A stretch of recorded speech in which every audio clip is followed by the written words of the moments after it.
Welcome to the Torah of Rabbi Immanuel Bernstein. Good evening, all. I do apologize in advance for my voice coming off of a bit of a cold here, but hopefully the Divrei Torah will come through good and clear.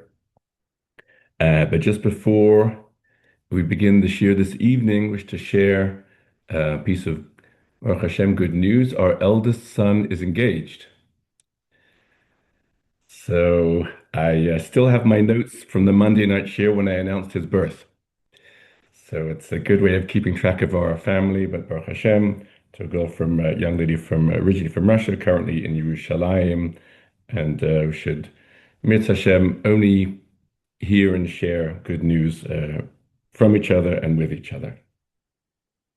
So as we start the Parsha of Yisro, and Yisro comes, of course, to join Bnei Yisrael, and at the end of Rishon, which is the Perik Yud Ches Pasuk Yud Beis, we find the following. In other words, the first dozen or so psukim in the Parsha are Yisro hearing the story of Yetzias Mitzrayim, and he's very taken with it, extremely excited and overwhelmed. And then Pasuk Yud Beis reads as follows. Perik Yud Ches Pasuk Yud Beis. Vayikach Yisro Chosein Moshe. So Yisro, Moshe's father-in-law, takes Ola Uzvachim Lelokim. An Ola, a burnt offering, Zvachim, other offerings, generally Shlomim offerings, are called Zvachim. Vayavo Aharon, V'kol Ziknei Yisrael, and then Aaron and all the elders of Yisrael come, Lechol Lechem, to eat bread with Chosein Moshe, with Moshe's father-in-law, Lifnei Ha'elokim. And the pasuk is describing a celebratory feast. It seems Yisro is moved to bring korbanos, and then everyone comes to eat with him.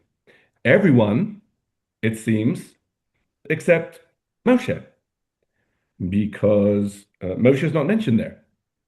You have Aaron, you have the elders, but Moshe has received Yisro, and we would assume is one of the two prime protagonists at this early stage in the Parsha, is conspicuously absent in mention from our pasuk.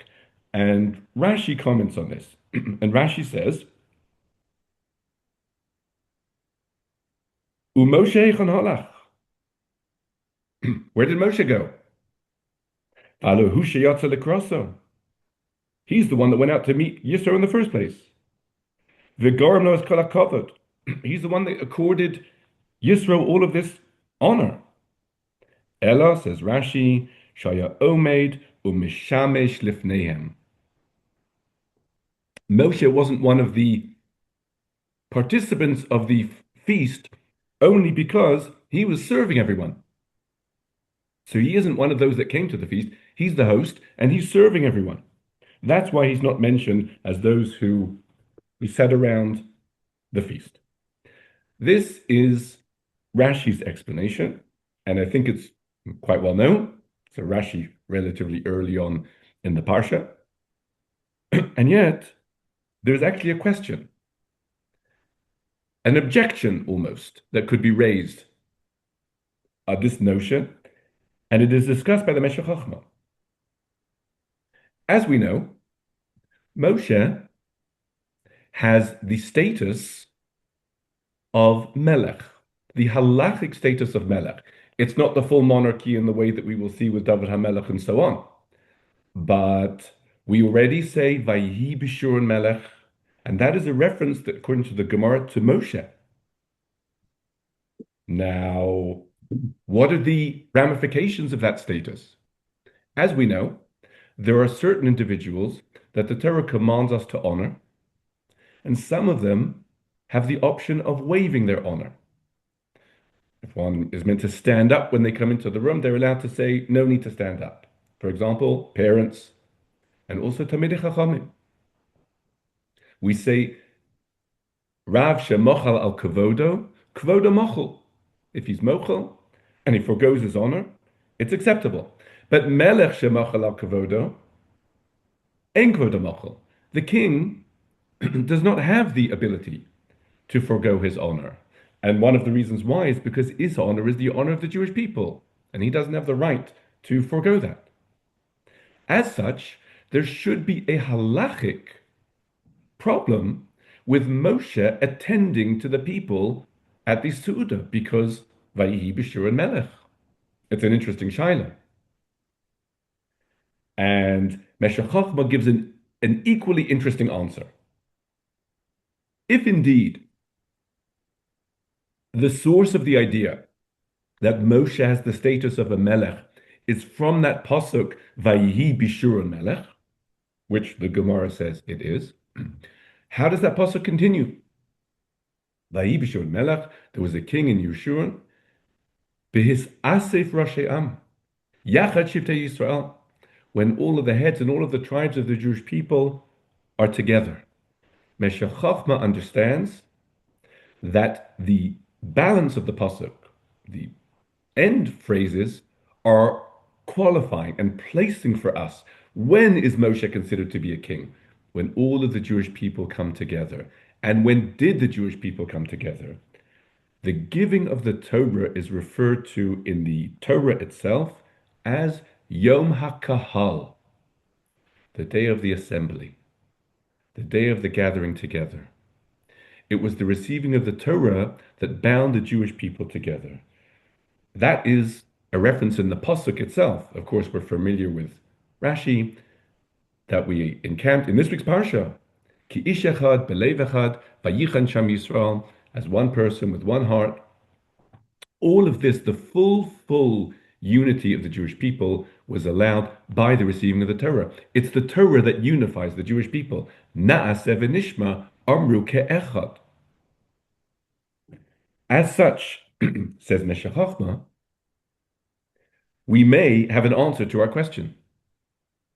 There are opinions, and it's a shaila again in the Gemara in a number of places, Maseches Avodah Zarah and Zvachim, as to when are we to understand Yisro's arrival to the camp of the Jewish people. We have the parsha begins with Yisro, it then moves on to the giving of the Torah. Is that the sequence of events as happened, or is that how we're meant to understand? Or do we invoke the idea of ein mukdam u'me'uchar b'Torah and rather understand that Yisro arrived after Matan Torah?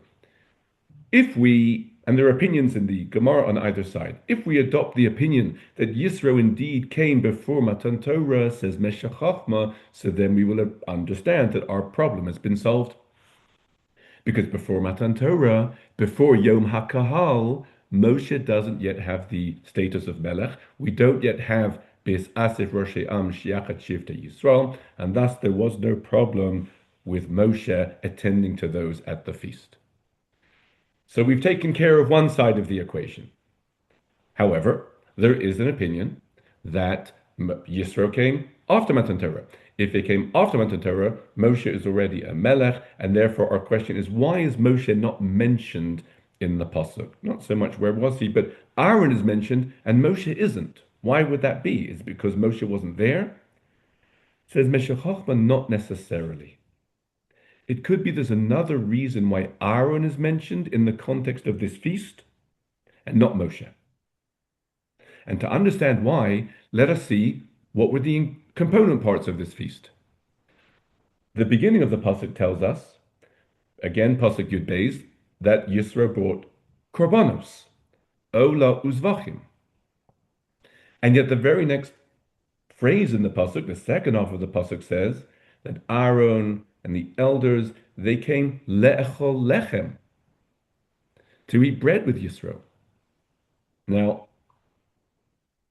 simple shaila, what was there? How is it that he offered korbanos and they ate bread? Well, it says Meshech Chochmah, as we know, there of all the korbanos that one brings, there is a korban that is famous for being accompanied by a lot of bread. And that is the korban toda. The Korban Todah is accompanied by 40 loaves of bread, and as we've mentioned many times, according to the Sforno, as elaborated upon by the Netziv, the reason why there's so much bread that accompanies the Korban Todah is in order to encourage him to get people to eat it with him, because you're not allowed to leave sanctified food over the allotted time. Why should there be people there with him so that he can tell the story of why he's bringing the Korban Todah? As indeed we say in Hallel, Lecha ezbach zevach Todah, which is the bringing of the Todah, uveshem Hashem ekra, and to call out in Hashem's name, that is to say, to let people know why a person is bringing the Korban Todah. And therefore, says Meshech Chochmah, if you want to know why the primary component of that which was eaten at the Suda was bread, it was the bread, whereas the beginning of the verse talks about korbanos. What's bread got to do with korbanos? This was the bread of the korbanos, because these zavachim, the shlamim in question, was the particular branch of shlamim which is called a korban todah. And that is why it says that they ate it lifnei ha'elokim, because when you partake of korban food, it has to be before Hashem, either in the allotted place or later on in Yerushalayim. That's called lifnei Hashem or lifnei ha'elokim. It describes a designated place. And it's for this reason, says Meshech Chochmah, that the pasuk makes more reference to Aaron than he does to Moshe. Why? Because of the 40 loaves that one brings as a korban todah, one of each type, there are 4 types, and one of each type, out of each category of 10, is given to the Kohen. And therefore, Aaron is of the essence here. Aaron is actually a key participant in what is happening, because when we need the Kohen for purposes of those breads that are brought with the Korban Todah. And this, therefore, we see how it really ties everything together. We understand Moshe is not mentioned because Moshe eating in this Su'uda is not as insignificant halachically as Aaron, because we need the Kohen. Where did the bread come from? It's the Lachmei Todah. Classic Meshech Chochmah. Now, what's interesting is the Meshech Chochmah does not elaborate upon why Yisro was moved to bring a Korban Todah. And although one might say, well, it's obvious, it's Thanksgiving, a great miracle happened. A great miracle happened to the Jewish people. And Yisro is appraised of that. But is Yisro bringing a Thanksgiving offering because he's so grateful for what happened to the Jewish people? Perhaps there's more to it than that. Perhaps part of Yisro hearing the story of how things played out with the Jewish people and the Egyptians moved Yisro to bring a Korban Todah, a Thanksgiving offering for himself. How so? Well, let us remind ourselves, the Gemara says in Masechet Sota and in Sanhedrin, famous saying of the Gemara, Shlosha hayu ba'osa etza. There were 3 personalities who were involved or present in the original meeting where Paro was thinking what to do about the Jewish people. Should he suppress them? Should he repress them? Should he persecute them, enslave them? Who were these 3 personalities? They were Yisro, Eov, and Bilam. And each of them reacted in a different way. Bilam was very pro the idea of persecuting the Jewish people. Eov kept quiet, and Yisro ran away in protest. And each one received a commensurate reward. Bilam was killed in a rather gruesome way when the time came. Eov was afflicted with the famous suffering of Eov, apparently to teach us that being silent never really helps. As we know, even a good person who remains silent never helps the victim, only ever emboldens the perpetrator. And Yisro runs away. And now, all those years later, as everything has unfolded, the Egyptians who plotted against the Jewish people have been destroyed. And the Jewish people themselves have emerged on top of the world as God's people. And now Yisro, when he hears this whole story, it's about the story of the Jewish people, but part of it is about the story of Yisro. Thank God all those years ago that I left, I protested when I did and got out when I did. Because if I would have remained party to it, I would have shared the fate of the Egyptians. And what's there for the halachic response to this? Korban Todah. It's amazing to consider. I think very moving. That alongside all the stories that Yisro was hearing from the Jewish people about their experiences with Egypt, at this feast, Yisro had a story of his own to tell about his experiences with the Egyptians, which actually predated all that persecution. And interestingly, according to Rabbi Shulei Diskin, this notion is actually to be perceived in the pasuk, where if we read carefully, pasuk tes. Let's go back now to Perek Yud Ches. It's just a three pasukim backwards. Perek Yud Ches pasuk tes. Vayichad Yisro. Yisro was happy, was rejoiced. Al kol hatova asher asa Hashem liYisrael, over all the good that Hashem did for the Jewish people. Asher hitzilo miyad Mitzrayim, who saved him from Mitzrayim. Now, many Mefarshim look at these two phrases and wonder, are they not saying the same thing? Meaning, let us go back again. Vayichad Yisro, pasuk tes. Yisro was happy. Al kol hatova asher asa Hashem liYisrael, over all the good that Hashem did for Israel. That more or less just encapsulates everything.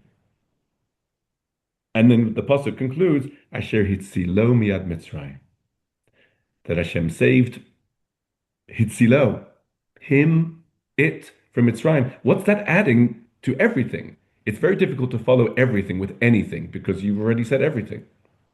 But that's why Rabbi Shulei Diskin says that these two phrases are number one, Yisro is happy for all the good that Hashem performed for the Jewish people. And he's also happy about something else. Asher hitzilo, who also saved him. Who's he? Yisro. Hashem also saved Yisro from Mitzrayim by giving him the good sense and the fortitude of spirit to leave when he did in protest. So according to Maral Diskin, I think this Meshech Chochmah and the Maral Diskin really tie in together. According to the Rabbi Shulei Diskin in Pasuk Tes, Yisro himself, he has a personal joy over everything that has happened for himself. And that's expressed three psukim later in his Korban Todah. People come to eat bread with him. So these, I think, are wonderful comments of the Mefarshim with which to open the Parsha of Yisro. On the morrow, as the pasuk says, we find that Yisro sees Moshe, and Moshe is judging everyone, and everyone's standing by Moshe, and Yisro doesn't think it's right, and Yisro is not the type to keep quiet if he thinks that something is not right, and he speaks up to Moshe, and he says, it's not good for you, it's not good for the people, and he suggests that you should set up the system of Mea, Alofim, officers over the hundreds and fifties and so on. Now, one of the psukim here, this is still in Perek Yud Ches, is pasuk Kaf. So this is Yisro already giving his advice to Moshe. And as Rabbi Shapiro pointed out, he's called Yisro because he added the section of Va'ata Sechazeh, which is in verse 21. But he's already been speaking from verse 17. That's 4 psukim. Hasn't he added those as well? Says Rabbi Shapiro, to point out a problem is not called making a contribution. To offer a solution is contributing a parsha. So the first 4 psukim are saying, this isn't working, that won't work, this will... Okay, do you have an idea? Yes, pasuk kaf. Okay, now you're adding a parsha. That's pasuk kaf aleph. But if we go back to pasuk kaf, he says as follows, V'hizharta eshem.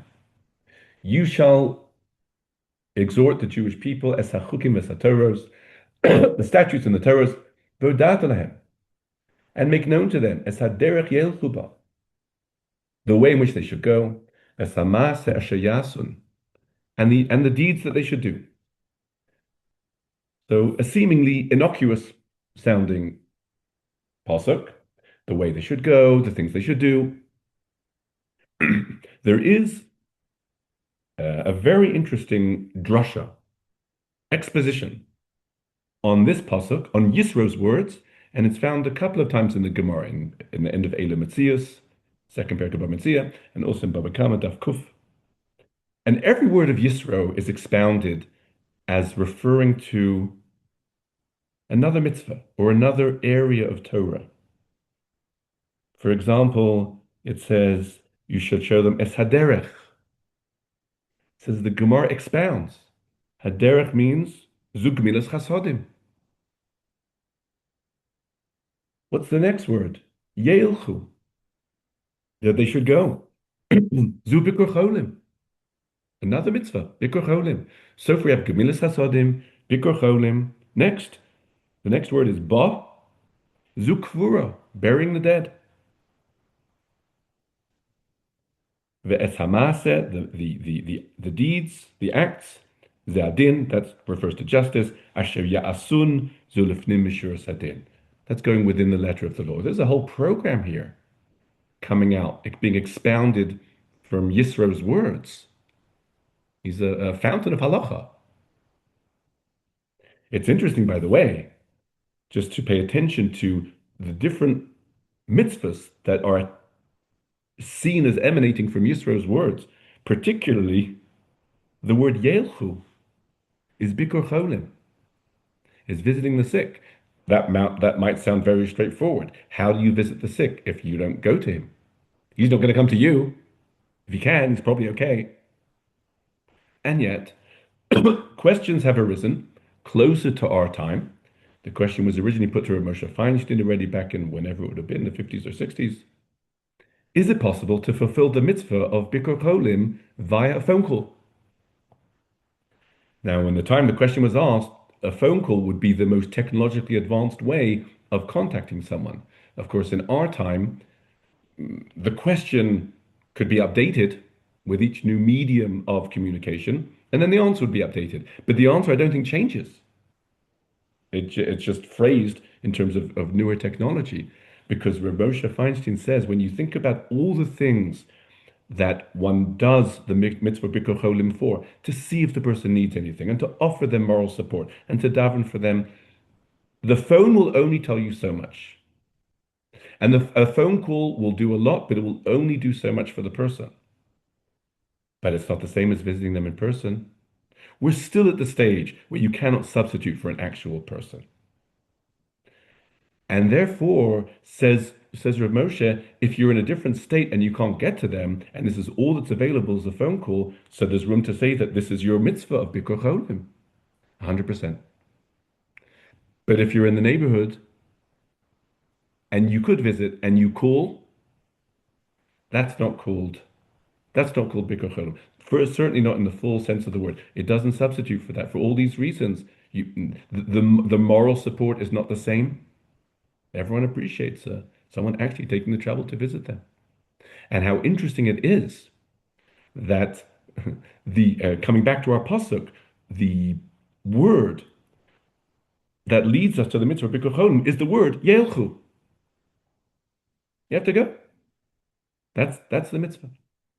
And so it is with all of these things. Now there is no question, and this is discussed by Reb Leib Mintzberg, Zatzal, in the Ben Melech. I mean, we are without question dealing in the realm of drash. That is to say, derech, yelchu, ba, gemilas chasodim, bikur cholim, that there's no question that is drash. And it's in the Gemara. And drash is the field of the Gemara. Interesting and tellingly, or rather non-tellingly, there is no comment of Rashi at all on Pasuk Kaf, because on a straightforward level, it's pretty much understood.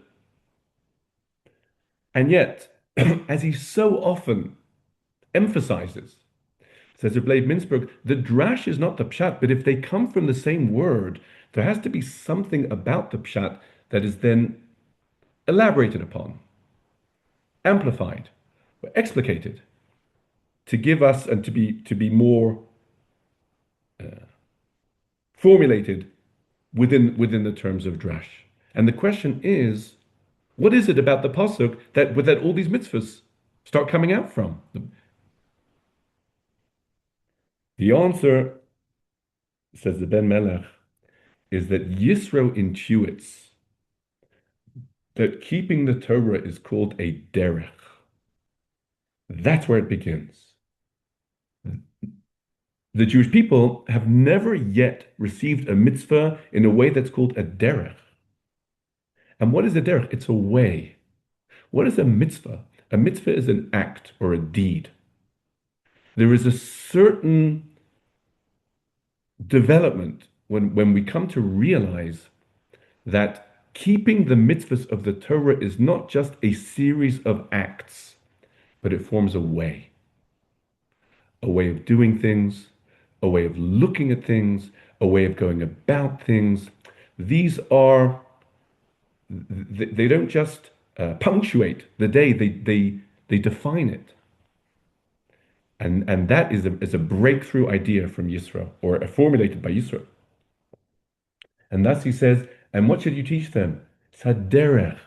And as soon as we see Yisro talking about the derech, what are the implications of defining the Torah as a way?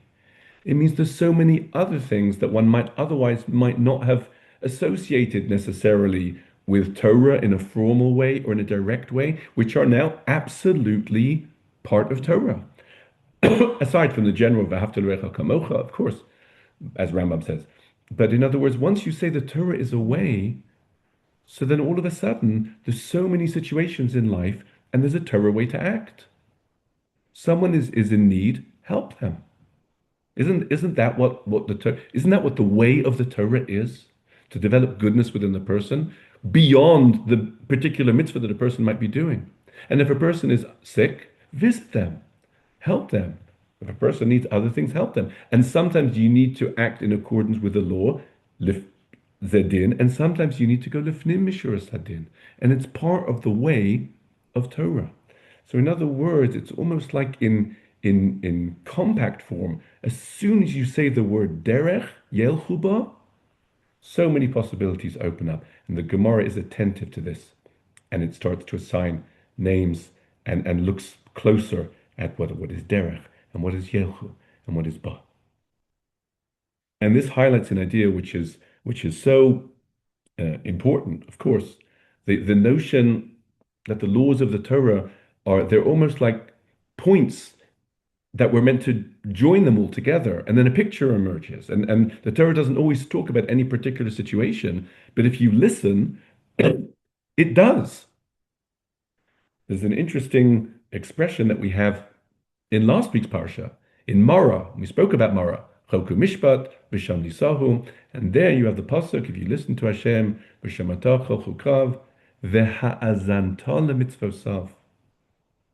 And if you listen to his mitzvahs, that's an unusual expression. I think it's the only time in the Chumash. To listen, I mean, lishmoa is to heed a mitzvah, nasa v'nishma. But leha'azin, like to give ear to a mitzvah. What is it saying? The answer is it's always saying something. It's got a message. Every mitzvah has a message.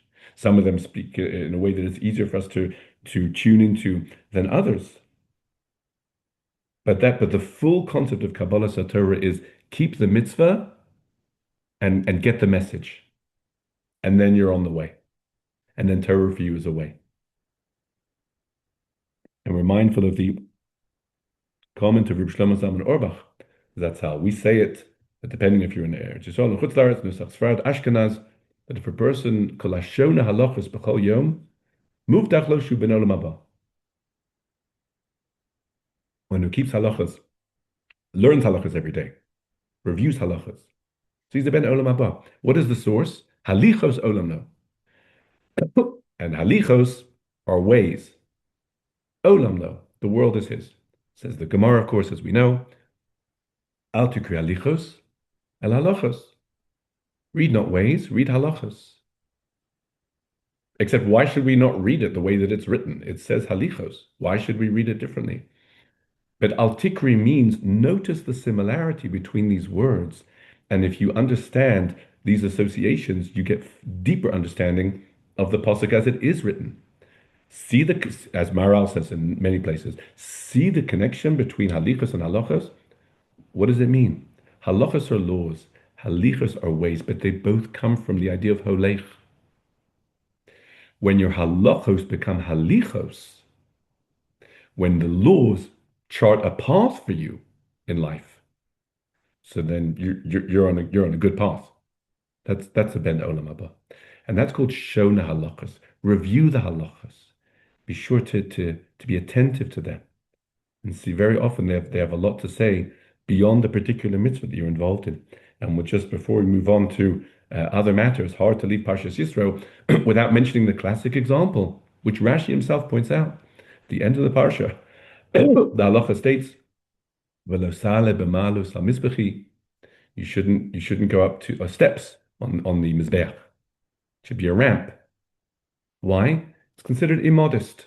It's degrading. Person would use steps instead of a ramp. It's not excessively degrading, but enough for the Torah to say, use a ramp and not steps. And then Rashi says, there's a kal v'chomer here. After all, this step doesn't care. Stones don't care. If you degrade them, they're indifferent. And still the Torah says don't degrade them. So what about your fellow who does care, who is sensitive, who has feelings? So be sure not to degrade him. It's an amazing lesson from Rashi. But what's that called? That's called listening to the mitzvah. It's not that hard to fulfill the mitzvah of not building steps up to the altar. I think it's a mitzvah it's a prohibition that most of us can quite easily avoid. It's a good one for beginners, just to initiate them into avoiding prohibitions. Not to build steps up to the altar. No one does. But what if you step all over the person next to you, to your right and to your left? So that means that you kept the mitzvah and you missed the message. That means that the halachas didn't yet become halichos. And maybe you're heeding the mitzvah, but you're not listening to it. So these are, once again, how wonderful how it comes out from this really one phrase of Yisro, said derech yelchuba. As soon as Yisro expresses things in that way and intuits that element of what Torah is, so then Chazal continue and pick up on the micro signals and a reminder, as we always need them, that the Torah is not a series of acts, but it's a collection of mitzvahs that form ultimately a way. From here, I'd like to move to something at the center of the parsha, which of course is the Aseret HaDibros. And within the Aseret HaDibros, we have the famous Zochor es Yom HaShabbos Lekacho. So that is in Perek Kaf, Pasuk Tes. Zochor es Yom HaShabbos Lekacho. Now, these words, Zochor es Yom HaShabbos Lekacho, of course, there's more to the Dibur than that. I mean, you have most of Kiddush on Shabbos morning. It comes from here, depending on your minhag, but there's a good 4 or 5 psukim here. But it begins with Zochor es Yom HaShabbos Lekacho, and this is a positive mitzvah. It's called the mitzvah of Kiddush, and it's worthwhile being attentive to the details of the mitzvah or the makeup of the mitzvah. What is it, and how does it come to be the way that we do it? As we know, practically we make Kiddush in the night and in the day, both times just before a su'udah and both times over wine, over a kos. The notion of having Kiddush at a su'udah specifically is d'Rabbanan, as is the notion of making Kiddush over a kos. meaning this is the way that the Rabbanon said is the way to fulfill the mitzvah of Zachor Shem Shabbos Lekadsho, of Kiddush. But that's all the Rabbanon. On a Deoraisa level, on a pure Torah level, one doesn't need a cup and one doesn't need a Suda, but rather it's words themselves, just with words. As the Mogen Avram famously points out, based on the Rambam, by the time a person has daven Ma'ariv on Friday night, he has effectively fulfilled the mitzvah of Kiddush because of all the things he said about Shabbos during Ma'ariv. And the mitzvah is to make Kiddush once on Shabbos. In the evening, one makes Kiddush. That's the Torah mitzvah. That means that Kiddush on Shabbos day is also d'Rabbanan. So having, in a sense, worked backwards from the way that we know Kiddush is, and the way Kiddush should be, as per the d'Rabbanan, but to work back to the mitzvah on a Torah level, which of course is the kernel within the whole thing, are the words themselves of Kiddush. And now we are ready to raise the question, what is the mitzvah of Kiddush? What exactly are we doing when we make Kiddush? Certainly a worthwhile question. Such a beloved mitzvah. This is the positive mitzvah alongside the predominantly negative mitzvahs of the malachas of Shabbos. The two go together. Zachor v'shamar. What is the background to this question? After all, the words seem to speak for themselves, right? Zachor Shemos Shabbos Lekadsho, and there you have it. Why do we need to pause and try and open things up a little bit? Because we see that the way the pasuk begins and the way the pasuk ends seem to be two somewhat different ideas or entities even. It starts with Zachor, remember, and Zachor Yom Shabbos, and ends with Lekadsho. We are familiar with the concept of Zachor. There are certain mitzvahs that only have a Zachor element. There are other mitzvahs that only have a Lekadsho element. And they're quite different from each other. And let's give examples of each, and then we'll try and see where Kiddush falls. There are certain mitzvahs in the Torah where the focus of the mitzvah is to remember. With what in mind? With remembering in mind. What is an example? Remembering Yetzias Mitzrayim. Every day. Leman tizkor yom tzeis chem eretz Mitzrayim. Which we say at the end of Shema, Asher tzeis chem eretz Mitzrayim, mi Mitzrayim galtanu. And in the evening as well, Kol yimei chayecha, as we know, Halelos. So there is a mitzvah to remember Yetzias Mitzrayim because it's important to remember. For us, just a few weeks' time, there'll be a mitzvah of Zachor, of Amalek. Zachor is Asher Asa'al Amalek. Neither of those two mitzvahs have a Kiddush element to them. When you remember Yetzias Mitzrayim, it's not with the goal of sanctifying it. And when you remember Amalek, we for sure do not want to sanctify them, unless we use the term in a highly euphemistic way. So that's Zachor. It's its own thing. Conversely, we will find other mitzvahs where the focus of the mitzvah is to be Mekadesh something. And not only to be Mekadesh an object, but to be Mekadesh times. Like Kiddush HaChodesh. HaChodesh HaZerachem, Rosh Chodashim, to sanctify the new moon. Mekudesh. Or Kiddush HaYovel, sanctifying the 50th year. Right? V'kidashtem shnasa chamishim shana. So that is now very interesting. Once we have seen that we have pure Zachor type mitzvahs, which is a self-contained value and entity, and we have pure, on the other hand, Kiddush mitzvahs, and now we come to a mitzvah that has both, or more correctly, uses both expressions. Shall we ask, to which category does it significantly belong? Is it in the Zachor camp? The focus really is remembering. Or is it in the Kiddush camp? The focus is on sanctifying. And of course, the follow-up question to that will be, once we've succeeded in identifying which camp it belongs to, what role does the other term play within the mitzvah?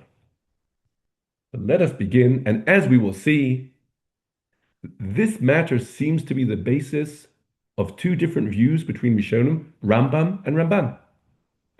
Let us take them one by one. Al-Achas, Achas.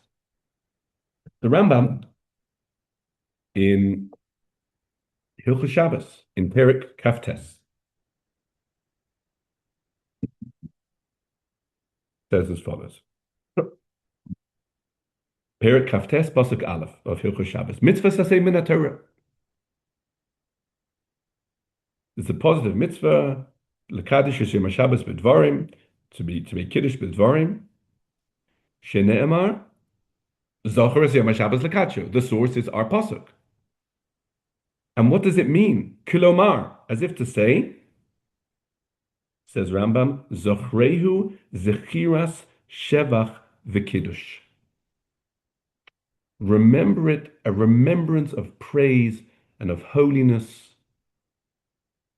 In other words, for the Rambam, Zochor is the mitzvah, to remember it. Now, what should you remember? You should remember it's a special day, it's a holy day, right? Divrei Shevach v'Kiddush. In other words, just to be clear so that it's a nuanced point, the word lekadisho isn't something that you're doing. Zachor is what you're doing. Lekadisho is the way that you're doing it. Zachor means you're meant to remember. Anything particular? Yes, remember it's a special day, it's a holy day. Why do I need to remember that it's a holy day? Because the pasuk says lekadisho. Now sometimes the word lekadesh, a verb is used, but it's not so much to bring about that effect, but to appreciate it.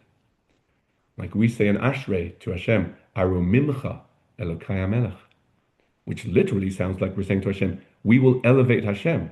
Says Rabbi Immanuel, it doesn't mean that. You can't elevate Hashem, but you can appreciate his elevation.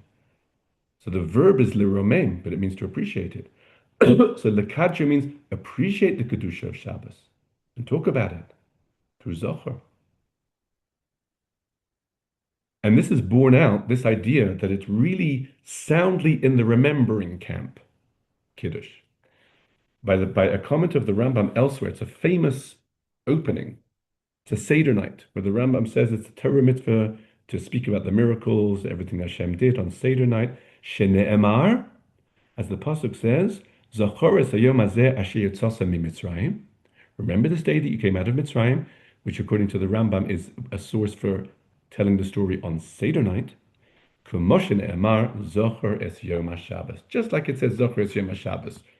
All the Meforshim want to know, why is the Rambam feeling the need to buttress and support the understanding of Zachor as Yom of Yetzias Mitzrayim with Zachor es Yom HaShabbos lekadsho? That is probably the basis of at least 50% of Shabbos Aggadah drushes in history. But at any rate, what we do see is that the Rambam has clearly equated the two Zachors. Remembering Shabbos is like remembering Yetzias Mitzrayim. It's to remember. And interestingly, as Rosh Weiss points out, the Rambam goes on to say in this opening halacha of Kiddush that it's a mitzvah to remember Kaddish v'tzarech lezachreyu b'knisaso u'v'yitziaso, in the beginning and the end, meaning Kiddush and Havdalah. There is room to say that the Rambam sees Havdalah as part of the Torah mitzvah of Zachor. Remember it when it comes in and when it goes out. So this, therefore, is Rambam's position with regards to the mitzvah of Kiddush. It's a remembering mitzvah, like Zechiras Yetzias Mitzrayim. However, so the Ramban, in his Perush on the Torah, when he describes the mitzvah of Kiddush, says, you know what Kiddush is like? You know what making Kiddush on Shabbos is like? It's like it's like sanctifying the Yovel year. That is an amazing thing to say. Because when you sanctify the Yovel year, the focus is undoubtedly to sanctify. You now render the years, and that's the goal of the mitzvah. Not just to remember that it's Yovel, but to sanctify the year. Like Kiddush HaChodesh, Kiddush HaYovel. And what this means is that according to the Ramban, the focus of the mitzvah, the fulcrum of the mitzvah, is the word lakacho. What you're doing here is you need to sanctify Shabbos. This the focal word is the word lakacho. Now it begins with the word zocher because that's how you do it. Remember Shabbos and speak about Shabbos with the goal of sanctifying it. That's the goal of the mitzvah. That's the effect of the mitzvah. That's the process of the mitzvah. And it's very interesting. Rabbi Mintzberg is back in again in one of his ma'amarim to the parsha. It makes a disarmingly simple comment, but it's very thought-provoking. The mitzvah that we're talking about is called Kiddush. Kiddush means sanctification. It's a verb. Says Rabbi Bernstein, if Kiddush is a verb, and that's the mitzvah, it sounds like you're doing something.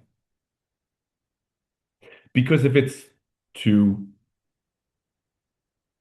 recognize the Kedusha of Shabbos, well, there's a word for that. It's called Kedusha. We use it elsewhere. Very interesting observation.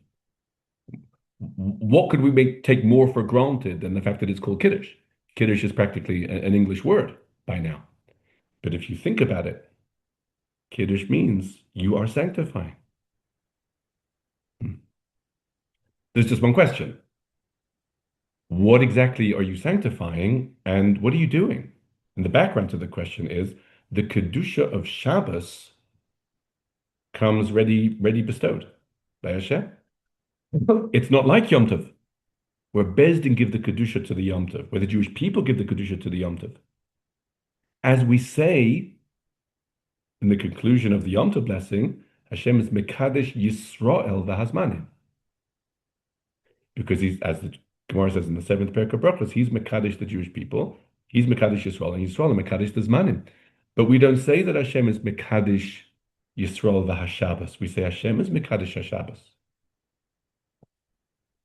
So what is the notion of sanctifying something that's already sanctified? Does such a thing even exist? It happens to be that it does. And this is pointed out by the Tosfos in the collection of comments from Tosfos, Moshav Zakenim. When the firstborn emerges from the womb, firstborn animal, so that it needs to be brought as a korban. Generally, to bestow korban status to an animal, you need to pronounce it hekdesh. The bechor as emerges from the womb as kodesh. And yet, the Torah says, Kadesh likol bechor. There's a mitzvah yet to sanctify. Says Tosfos, what do we see? An unusual situation. Normally, you sanctify something if it's not yet sanctified. Here, it already is, and you still have to sanctify it. And now the question is, does it then attain a higher level of sanctity? We also say in the Tefillah, Am Mekadesh Shavi. The people are Mekadesh the 7th day. It's already Kaddish, and they are Mekadesh it more. It's an amazing situation. And what turns out is a bit of an irony, and this is a good way to sum up. But what more important discussion to have, or relevant discussion halachically to have in Parshas Yisro than the mitzvah of Kiddush? What are we doing when we say Kiddush? Where's the focus? Zochor or Lekacho? Are we remembering? Are we sanctifying? Rambam and Ramban. That according to the Ramban, Ironically, since the focus is on Lekadsho, and you do that by talking about it, there's no specification of what you need to say. You can say anything seemingly special about the day, and that's how you Mekadesh it. Remember it, and that's how you'll be Mekadesh it. But according to the Rambam, Lekadsho is the content of what you say. So there's more particularity and insistence as the content of what the kiddush should have, even on a basic level. And this, of course, brings us to the famous comment of Rabbi Akiva Eiger in his Haggadah to the Shulchan Aruch, where the Magen Avraham says that your Yotze, even in davening, on a Daraisa level, as we said, by talking about Shabbos, says Rabbi Akiva Eiger, just how much do you need to say to fulfill the Daraisa mitzvah? Or just how little do you need to say? And Rabbi Akiva Eiger raises the possibility that it could be that all you need to say is Good Shabbos to someone, and you've already fulfilled the mitzvah of Kiddush on a Daraisa level. Now, there's really two chidushim there. Firstly, you haven't really elaborated much, and moreover, you didn't even speak in praise explicitly about Shabbos. It's implicit. Shabbos must be a special day if you wish a person good Shabbos. And still, says Rabbi Akiva Eiger, it could be enough. Many poskim ask, what about the Rambam? The Rambam says it needs to be Shevach v'Kedusha. You didn't say any of those things. Some Meforshim point out that for the Ramban, there is more, it's easier to understand what Rabbi Akiva Eiger is saying. As soon as you say good Shabbos, if that's an implicit statement that Shabbos is a special day, that's your Zachor, which leads to Lekadsho. Needless to say, much more to say. Saying good Shabbos to someone is a very good thing. Continuing to actually make Kiddush equally good. But these are some of the classic comments. Such a fundamental question with regards to this mitzvah that we have, Baruch Hashem, each and every week. Let us conclude this evening by referring to a section of the Haftorah of Parshas Yisro, and that is from the Navi Yeshaya, Perek Vav. Now, interestingly, Perek Vav, of course, being chapter 6, is not the first Perek of the Sefer, but it actually describes the very first prophetic experience of Yeshaya. The opening of Yeshaya, chapter 1, Chazon Yeshayahu, it was not the first, it opens the Sefer for various reasons, but the description of how he came to attain Nevuah is in Perek Vav. He has his vision of the angels, V'karav Zel Zeva Amar, V'karav Zel Zeva Amar, Kadosh Kadosh, etc. And let us have a look at one of the psukim here. It's pasuk Ches. And he's overhearing, Hashem says, V'eshma es kol Hashem Omer. I heard Hashem saying, Hashem's voice saying, Es mi eshlach u'mi elech lanu. Who should I send? Who will go for us? V'omar, and I said, says Yeshayahu, I said, Hineni shalcheni. Here I am. Send me. And this is Yeshayahu offering to be a Navi on the part of the Jewish people. If he was allowed to overhear it, it's for a reason. It's an invitation. And there are two or three very simple and straightforward questions if we pay attention to this pasuk and try and do justice to it. Go back again. How does it begin? Pasuk Ches. I heard Hashem saying, Es mi eshlach u'mi yelech lanu. Who should I send and who will go for us? Is that not a double phraseology? Are those not two ways of saying the same thing? If you send someone, they go for you. But these seem to be two different things. Secondly, when Hashem talks about sending, it's in the first person. Es mi eshlach. Who shall I send? But then the next phrase says, Umi yelech lanu. Who will go for us? What's behind the change from Hashem sending to him going for us? And the more we realize that these are two different things, it's then also noteworthy that when Yeshayahu responds and he says, Here I am, shalcheni, send me. But that's only a response to one of the things. If there's another thing, mi yelech lanu, he should have said, Here I am, shalcheni, send me, ve'elech lachem, and I will go for you. Very interesting questions, when When you stop and look at a pasuk, a lot can happen. These questions are raised by the great Rabbi Azaria Feggio of Venice in the 1500s, in the Droshes Bina Le'ite. And he explains there's actually two types of nevuah, as we know, meaning messages for the Jewish people. There's positive, there's good news and bad news. There's positive messages, and there's other messages which are much harsher. You might be foretelling of good times, maybe of difficult times. Now, in the end, the Jewish people might need to hear both of them, depending on what situation they're in. And it all comes from Hashem, ultimately, of course. But the difference between them is, as the Medrash says elsewhere, Hashem does not associate himself with evil. He doesn't associate his name with evil, meaning evil is never really the essential goal. And therefore, even if it happens, it's always detached a little bit from Hashem. And